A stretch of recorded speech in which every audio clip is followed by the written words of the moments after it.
Hello and welcome to this new episode of Open Book Entrepreneur. Today we have Debbie here with us, and Debbie is actually interesting because she's a coach, and then on top of that, she's a CEO of non-profit organizations. So, Debbie, please introduce yourself to our audience. Yes, it's good to be here. I am Debbie Simmons, and they call me kind of the legacy architect because I help people live their legacies and leave their legacies. But I also have the privilege of being the CEO of a nonprofit that is named Anchor Point. That the goal of that nonprofit is to really help families move from barely surviving to ultimately thriving. And we get to impact thousands of people each year. And it's just a real privilege to have founded that and built it from scratch. So there's a lot of good lessons learned and all that. Totally, yeah. So what inspired you actually to start this line of business? Yeah.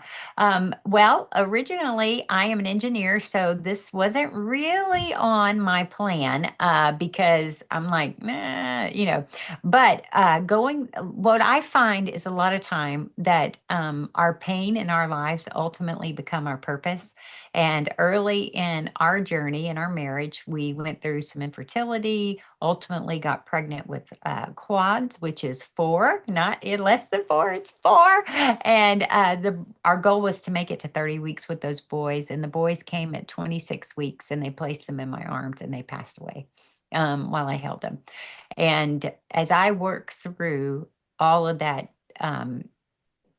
suffering and trial and identity issues and things like that, and learning to trust God in that process, God just created me a heart in me for kids and for families and impact. And, holding children as they die really changes your understanding of eternity. And I wanted everything that I did to be a life of impact and to live my legacy now. And that ended up being that God planted the seed of Anchor Point in me. And I was like, are you kidding me? I'm an engineer. I don't know anything about starting a nonprofit. And that obviously wasn't a requirement. So he planted this vision in my head. And what I learned and some of the skills that I picked up is, you do the next best thing. And then breakthrough happens, a light is revealed, you do the next best thing, and you just do that over and over again. And I've done that for 15 years and built this, with God's help and wonderful staff to build an organization that impacts thousands. And that's been one wild ride. So, Absolutely. So, obviously, you managed to actually build this big organization. In a moment, we're going to talk about a little bit more about, how you help people with through the organization, and just like from the business perspective, obviously, building such a big organization, were you facing any challenges on the way? every day, every moment is a challenge. I think one of the biggest challenges when you are an entrepreneur and you're starting up is how in the world do I make how do I figure out how to make money and do this so that I can keep doing it, right? And a nonprofit has a multifolded faceted problem around money is you have to do things and I don't have a product that you purchase, so I got to find clients, but I also have to find investors that say, "Oh, we love what you're doing. We want to come alongside your mission and invest in it and get nothing in return." And other than good stories, which is, and tying them into the mission, then that is this twofold beast that you have to figure out how to manage and how to grow in. And I wasn't a fundraiser before I started doing this, but I learned how to tell stories and how to share vision and how to put things out there that people would go, "Oh, I want to be a part of that."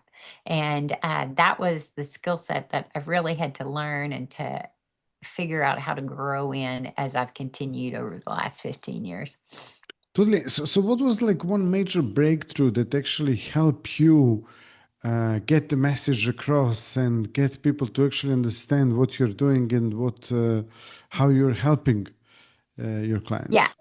Okay, so you always want to tell stories. So, we were talking previously about this little kid that went to camp and he was not speaking. He was very aggressive. It was a very big struggle for the family. And in a week-long camp, we were able to unlock his talking, get him to give up maladaptive behaviors for new behaviors, and to help the parents view him not as a problem, but with eyes of compassion. And they reached a new level of connection, and they've moved from barely surviving to now they're moving into thriving as a family. And the world would have written this child off, and now we have a child that is extremely smart, a wonderful kid, and is going to be able to be very successful as he continues to go through his life, as his parents grow and he grows.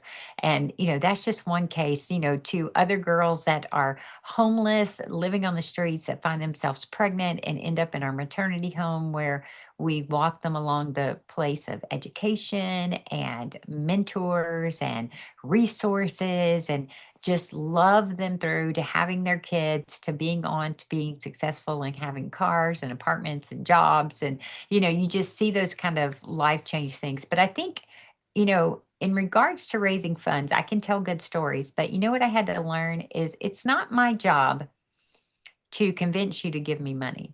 It's my job to paint a picture of a wonderful thing that you could participate in. And you're going to miss it if you don't do it, right? You'll miss out on this wonderful opportunity to have impact that's going to impact lives for eternity. And so I can paint the picture, and then I just have to be okay with your answer. And I've learned that, I don't know, 7 out of 10 are going to say no, but eventually I'm going to get to a yes. So I just keep painting the picture, and it gets exciting and people want to join it. And the more I can continue to paint that picture for people, the more I find people who want to align with it. And I'm going, that's cool, because everybody's not about what we do. And so I just paint and they come along, and that's how it works. Wonderful, wonderful. Yeah, absolutely. So on top of that, you mentioned also that you have a book as well. Can you tell us a little bit more about that?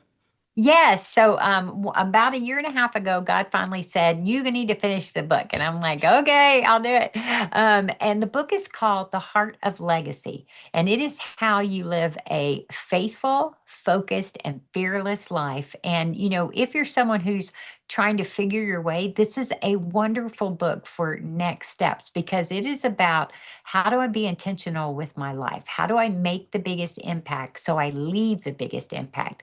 And this walks you through these three characteristics of being focused, being faithful, and being fearless. It shares my journey, and then it shares a ton of practical application. And then you can read life change stories of impact from Anchor Point, that we have seen these lives transformed because of this ministry. So you can get it free. It's a gift for all your listeners. It is, you simply go to theheartoflegacy.com, and you can get it. All you need to do is pay for the shipping. So it's a wonderful, beautiful gift for you guys. And hopefully it'll be a launching pad for some people that feel like they just need something to help them figure their way. Totally. Yeah. I mean, I'll include also the link Yeah. to the book in the description of this episode, so anyone watching us can just go there and actually download it. And yeah, I'm gonna do the same as well. I'm looking forward to reading this book. And on top of that, like, if so, Debbie, if someone is feeling like stuck or close to burnout, or Mhm. this is a usual sort of experience nowadays, I can see with a lot of entrepreneurs, because as you know, we go on a daily basis through roller coasters. We sort of try to juggle a lot of different things at the same time. There is a lot of different challenges that we're facing. So if someone is facing challenges like this, like what kind of advice you can give them? Well, I would always tell you, my first one is, and every one of my staff members would tell you this, anytime they bring something to me and they're overwhelmed and everything, I just go, "Can you please breathe?" I just need you to breathe. And there's a reason for that with how your body works is that, usually if you're overwhelmed, anxious, burnt out, those types of things, you are operating from a stress kind of mentality, which is typically the lower part of your brain where your emotions are. And breathing, deep breathing, actually can move you from the lower part of your brain up into the top part of your brain. The top part of your brain is where your logical part of your brain is. It's where thinking happens. Okay. So breathing can actually take you up to the next level and get you to a place where you're not acting just out of your emotions. And then what I tell people is dump all of the junk in your head on a piece of paper. Just write it down, get it out of your body or record it, whatever you want to do. And then literally walk away from it and go do something that calms you. Get a cup of coffee, go for a walk, do whatever you want, and then come back and look at the dump of stuff that you put on the paper and literally go, okay, this is emotional. Let's push that over there and let's just see what the facts are. Okay. And I did this with a guy the other day, and he was all twisted up in knots. And I was like, oh my gosh, let's get this out of your head. And we did it. And do you know how many things he actually had that were facts, that were problems? I was like, surely he'll have 10 or 15 things we're going to put on this list. He had two things. And neither one of they were big, but they weren't like major. But his emotions were twisting everything up, and it was taking up all this real estate in his head, and he couldn't even think straight. And when we just dumped it on the paper and we saw, okay, there's two things, I'm like, okay, how are you going to take care of this one? And he made one or two practical next steps he could do, easy, not super hard. And then the other one was a little more complicated, but we talked through it and he came up with a plan there. And then it's like, okay, he can move forward. So I think we get ourselves worked up with all the emotions rolling around in our head, and putting it on the paper just makes it black and white. And so I go, get it on the paper, find one thing you can do, your next best step, and do it. And then see what's revealed. And that's how I build anchor point. So I go, that's what I do all the time. Great stuff, and it's absolutely true because every time when I'm facing like some difficult decision, difficult moments, difficult situations in the business, and I'm just like it's completely lost. I don't know what to do anymore and Yeah. stuff. I take my notebook and I just write it down, and then yeah, even this process, even just the process of writing it down, it's so helpful and so beneficial, because something that is like stuck in the brain, as you said, then mixed up with all the Yeah. cocktail of emotions and stuff, we're just writing it down, and Yeah. it's And definitely really powerful yeah. Now technique. I love the concept of walking away for a little bit for coffee or whatever, just so you take your head off of all of Mhm. it. And a Okay. lot of times if we'll go walk, that's extremely helpful because movement for our body does something to our brain too. And then coming back and it's like you've got this whole fresh perspective to now look at it and it doesn't look the same. Yeah, So and especially this is like a hack that I experience on daily basis.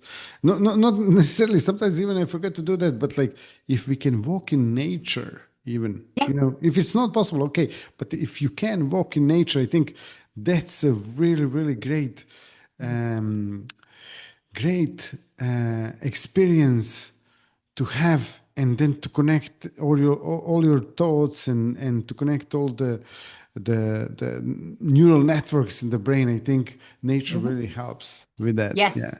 Yeah. Yeah. Anything creative like that is wonderful to Mhm. work both sides of the brain.